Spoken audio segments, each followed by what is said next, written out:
Γεια σας, είμαι η Εφη Κολοβέρου, κλινική διαιτολόγος και στο σημερινό βίντεο παρέα με την eFresh θα μάθουμε 5 βασικές στρατηγικές για να έρθουμε πιο κοντά στον υγιεινό τρόπο διατροφής.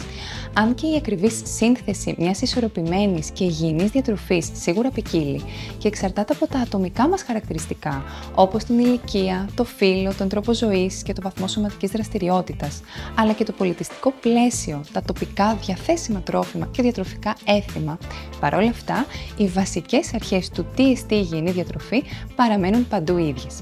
Στρατηγική νούμερο 1 λοιπόν. Προσπαθήστε να ακολουθείτε πιο χορτοφαγική διατροφή, περιορίζοντας ειδικά το κόκκινο κρέας και τα αλατικά και δίνοντας έμφαση σε φυτικές πρωτεΐνες όπως είναι τα όσπρια και η ξηρή καρπή.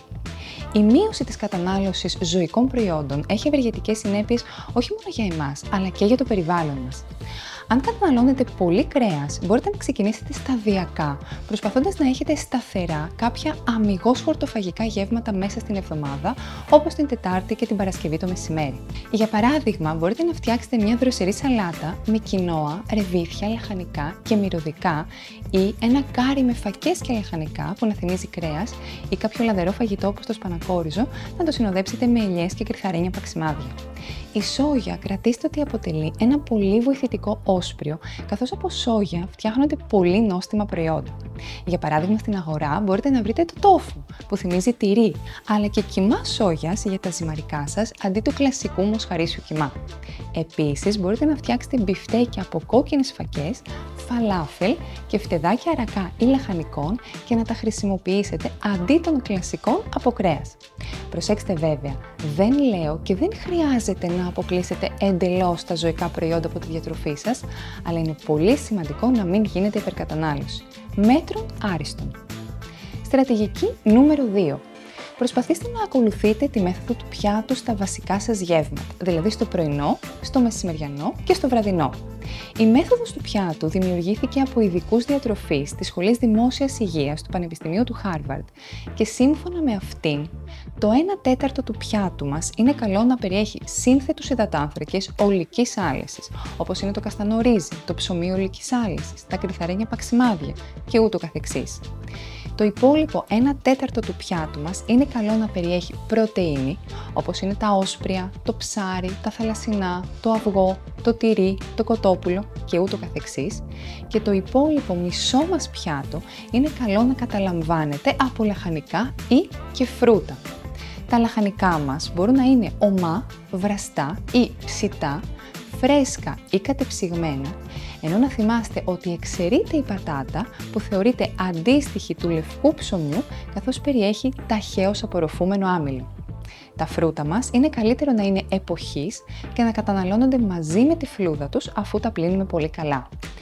Στα ενδιάμεσα γεύματα τώρα, αν τα χρειαζόμαστε πάντα, μπορούμε να βάλουμε φρούτα με ξηρούς καρπούς, λίγο παστέλι, λίγο γιαούρτι ή κάποιο υγιεινό, ιδανικά σπιτικό σνακ, όπως σπιτικά κέικ ή μπάρες από χουρμάδες ή κέικ με μπανάνες και ούτω καθεξής.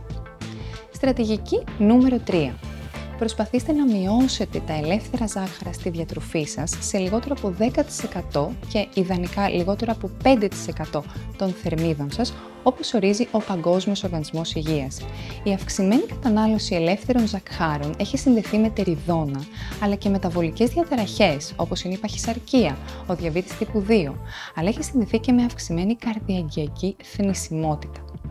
Ελεύθερα ζάχαρα θεωρούνται όλα τα ζάχαρα που προστίθενται σε τρόφιμα ή σε ποτά από τον κατασκευαστή, τον μάγειρα ή τον καταναλωτή, αλλά και τα ζάχαρα που υπάρχουν φυσικά στο μέλι, τα σιρόπια, τους χυμούς φρούτων και τα συμπυκνώματα χυμών φρούτων. Καταλαβαίνετε λοιπόν ότι με όλα τα παραπάνω δεν είναι τόσο δύσκολο να υπερβούμε το όριο του 10% και ειδικά αυτό του 5%.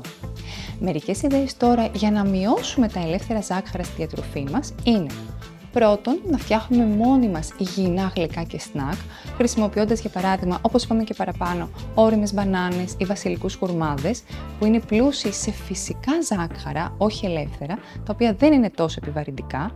Δεύτερον, να διαβάζουμε προσεκτικά τις ετικέτες τροφίμων και να εστιάζουμε σε τρόφιμα που δεν περιέχουν πρόσθετα ζάχαρα ή είναι έστω χαμηλά σε ζάχαρα, δηλαδή περιέχουν κάτω από 5 γραμμάρια ζαχάρων ανά 100 γραμμάρια στέρεας τροφής ή κάτω από 2,5 γραμμάρια ζαχάρων ανά 100 ml υγρής τροφής. Και τρίτον, όσο γίνεται να αραιώσουμε την κατανάλωση έτοιμων γλυκών και αναψυκτικών με ζάχαρη. Στρατηγική νούμερο 4. Προσπαθήστε να μειώσετε όσο μπορείτε τα λιπαρά στη διατροφή σας, ιδανικά σε λιγότερο από 30% των συνολικών σας θερμίδων και κυρίως, αυτό είναι πολύ σημαντικό, να επιλέγετε καλής ποιότητας λιπαρά με αντιφλεγμονώδη, αντιοξειδωτική και καρδιοπροστατευτική δράση. Τέτοια λιπαρά, ακόρεστα λιπαρά, θα βρούμε στα ψάρια, το αβοκάντο, τα καρύδια και γενικότερα τους ξηρούς καρπούς, τις ελιές και το ελαιόλαδο. Ενώ τα κορεσμένα λιπαρά, τα οποία θέλουν και πολύ μέτρο καθώς είναι πιο αθυρογόνα, θα τα βρούμε κατά βάση σε λιπαρά κρέατα, στο βούτυρο, το φινικέλαιο, το λάδι καρύδας και τα πλήρη γαλακτοκομικά. Τα χειρότερα βέβαια όλων παραμένουν τα τρανς λιπαρά οξέα ή όπως αλλιώς τα λέμε μερικώς υδρογονωμένα λιπαρά οξέα, τα οποία και αποτελούν μια εντελώς διαφορετική κατηγορία, παράγονται κυρίως βιομηχανικά και βρίσκονται σε τηγανιτά τρόφιμα, προσυσκευασμένα σνακ όπως κατεψυγμένες πίτες ή πίτσες, μπισκότα, γκοφρέτες και ούτω καθεξής. Επίσης, προσπαθήστε όσο μπορείτε να επιλέγετε ως μέθοδο μαγειρέματος τον ατμό ή το βράσιμο αντί για το τηγάνισμα.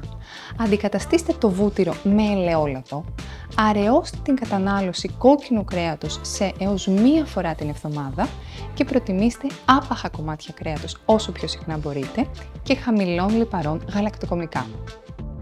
Και τέλος, στρατηγική νούμερο 5.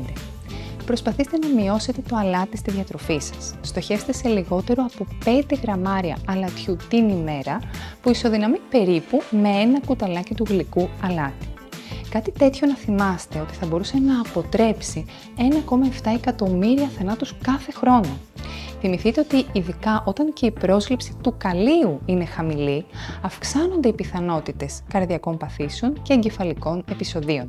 Ακόμα, επιλέξτε πιο αραιά, τυποποιημένα αλμυρά σνακ και σάλτσες, καπνιστά, παστά, κονσέρβες και σκληρά κίτρινα τυριά. Κρατήστε ότι χαμηλό σε αλάτι θεωρείται ένα τρόφιμο όταν περιέχει κάτω από 0,3 γραμμάρια αλατιού ανά 100 γραμμάρια προϊόντος, ενώ θεωρείται μέτριο σε αλάτι όταν περιέχει έως 1,5 γραμμάριο αλατιού στα 100 γραμμάρια. Ένας πολύ καλός στόχος θα ήταν να στοχεύσετε σε προϊόντα που δίνουν έως 1 γραμμάριο αλατιού στα 100 γραμμάρια. Και επειδή, όπως είπαμε, το κάλιο είναι σούπερ βοηθητικό, καθώς μετριάζει τις αρνητικές συνέπειες του αλατιού στην πίεση, προσπαθήστε να αυξήσετε την κατανάλωση πλούσιων σε κάλιο τροφών, όπως είναι τα φρέσκα φρούτα, τα φρέσκα λαχανικά, το γιαούρτι, το αβοκάντο και άλλα. Τώρα, με τη βοήθεια της efresh.gr μπορείτε εύκολα να προγραμματίσετε τα ψώνια σας και τα γεύματα της εβδομάδας για μια πιο υγιεινή διατροφή. Γράψτε μας στα σχόλια αν βρήκατε αυτό το βίντεο χρήσιμο και τι άλλο θα θέλατε να παρουσιάσουμε.